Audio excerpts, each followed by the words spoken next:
Yesterday we were discussing the halakha of removing tefillin while the Sefer Torah is out. So we said there's three different times that a person is allowed. Otherwise, a person is not allowed to remove his tefillin while the Sefer Torah is out. Number one, the first thing is if the Sefer Torah is closed, the way it is in our case, where they close the Sefer Torah and it's 100% closed, then you don't have a problem of removing your tefillin.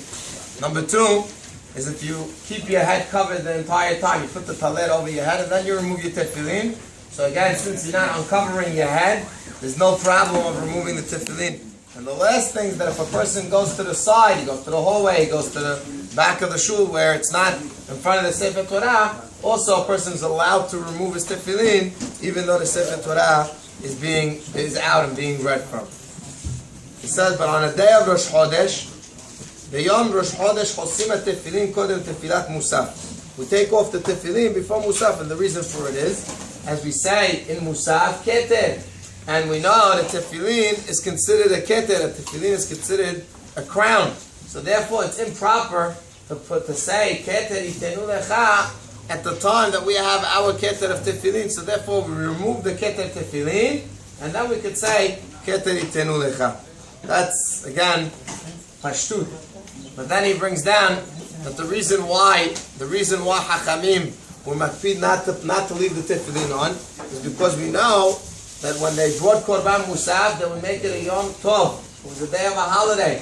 And therefore on a day of Yom Tov, a person is not allowed to have tefillin. You're not allowed to wear tefillin. So therefore, Hachamim will metaken on Musaf of Rosh Chodesh, which is really not a Hag. It's not really a Yom Tov. However, it says that Rosh Chodesh was supposed to be a Yom Tov. So therefore, at the time that we put on, that we say Musaf, we take off our tefillin before we say Musaf, in order that we show that it's somewhat of a Yom Tov, so we don't have our tefillin on. It says that therefore the minhag is, according to the first way, you can put on tefillin after you finish keter.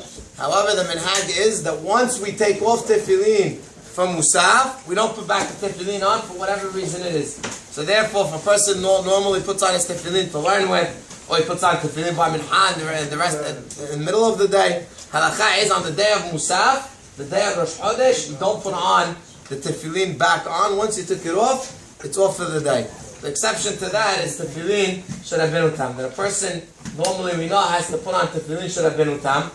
And he says the right time to put it on is before Musaf. But in case a guy did not have a chance to put on tefillin should have been utam before Musaf, and then he prayed Musaf and he took off his tefillin, obviously, in such a case, he would still be allowed to put on tefillin should have been utam after Musaf in order to not leave a day without the tefillin should have been utam.